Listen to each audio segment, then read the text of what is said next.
Hello and welcome to another Overlord lore video, and today we are going to take a look at a bunch of beautiful girls under the command of Ainz Ooal Gown.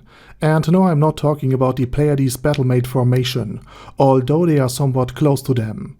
And they are also not Sheltier's vampiric servants or doppelganger versions of Henry either. For today, we are taking a closer look at the homuncular maids of Nezarec.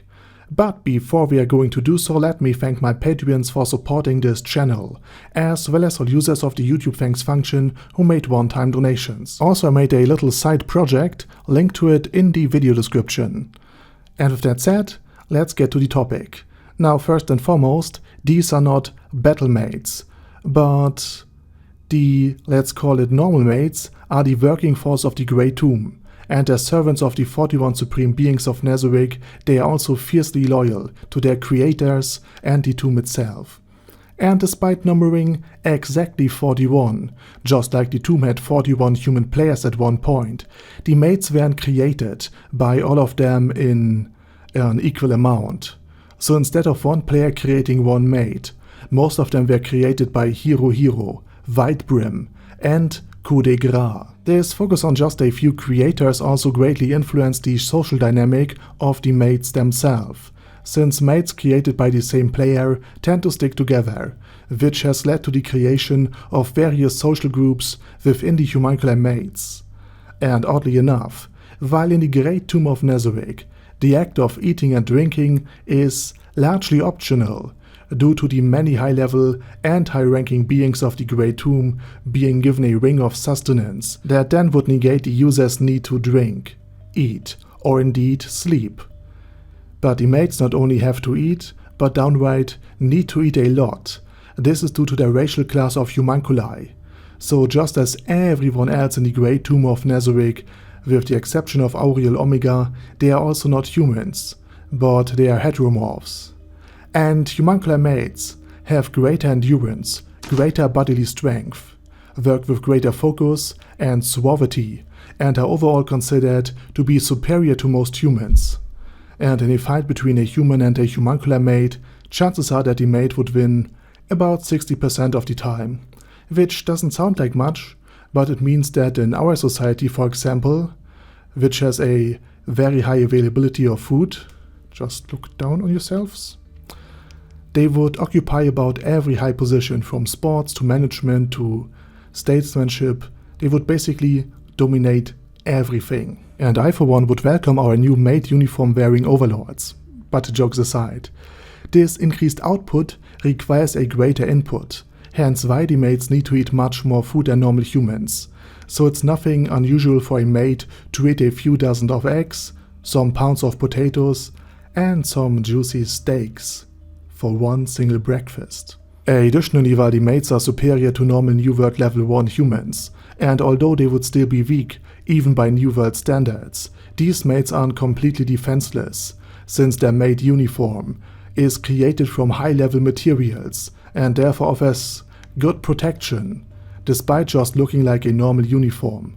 Furthermore, while the maids were primarily created for role-playing purposes, they, due to the very fact that every single one of them is just level 1, the entirety of the homuncular maids costed the Great Tomb of Nezarec less levels than, for example, the creation of Shizo Delta, the Pleiades with the lowest level among all of them, and who, despite all of this, has still a higher attack rate than Demiurge. You see, the power of min-maxing is a pathway to many abilities some consider to be unnatural. Anyway, moving on to the command and control structure.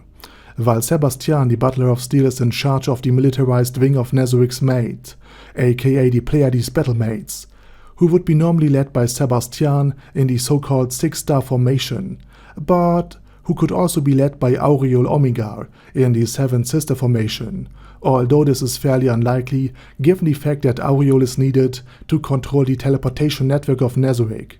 Pestonia Shortcake Vanko, aka Pestonia as Poppy Dog, aka is this a Full Metal Alchemist reference, is the head maid of Nezarec, and the unofficial guardian of the 9th floor, now that Sebas is very busy with the outside world, and presumably Tuare's insides. And just like Sebastian, and in sharp contrast to the other doggo healer maid, this area guardian, Pestonia, is actually kind and caring, whether it be making sure that Aura eats enough, or caring for the recently introduced Tuare. Pestonia is so good and pure that it had almost led to the headmaid's downfall, because she, together with Albedo's older sister, saved the children from Yaldabaoth during the demonic incursion in the kingdom. Albedo had therefore almost executed her. Only the timely intervention of Ainz and the imprisonment of her and her friend that aided Pestonia in this endeavor led to them being put under house arrest instead. Her healing magic is also strong, and so strong that not only did Solution Epsilon think about that Pestonia should in actuality heal the recently found Tuare instead of her fellow sadistic sister Lupus Regina, but Pestonia is also one of the very few beings in the entirety of the Great Tomb of Nazarick that can actually resurrect the dead, if she can offer gold as payment for the ritual. Anyway, back to the maids she is leading, because while they are fiercely loyal to Ainz, they have a fatal flaw, namely that they are such workaholics that Ainz Ooal Gown is downright worried that they would overwork themselves quite literally to death, which, considering that Ainz Ooal Gown has a tragic backstory, the fact that he was overworked himself, the fact that Hero, another one of the supreme beings, would be today with Ainz if he wasn't overworked as well, and therefore too tired to stay up until the Yggdrasil servers were shut down, and the very fact that he had lost his mother the exact same way. He therefore offers fair pay, days off, and various other benefits to the homuncular maids that they absolutely refuse to take, simply due to the fact that while Ainz was a post-apocalyptic salaryman, the maids were literally created as servants, and therefore their source of satisfaction and happiness comes almost solely from being of use to the last remaining supreme being. Something that had gone so far that the homuncular maids instinctively distrusted Tuare, because they were afraid that this new maid would steal their jobs. And the only way Ainz Ooal Gown could finally get them to take days off and relax was when he came up with different schedules, ensuring that half of them would work in the day and half of them would work in the night shift, while the 41st maid has to take the day off. Something that the maids only accepted because they reasoned that they would need the time off in order to recharge and then work at the absolute peak performance, because the maid that rested the previous day now received the privilege to personally attend Ainz Ooal Gown throughout the entire day. Now, despite their drone-like work ethic, the maids are truly capable of feeling, and this is a fact often forgotten.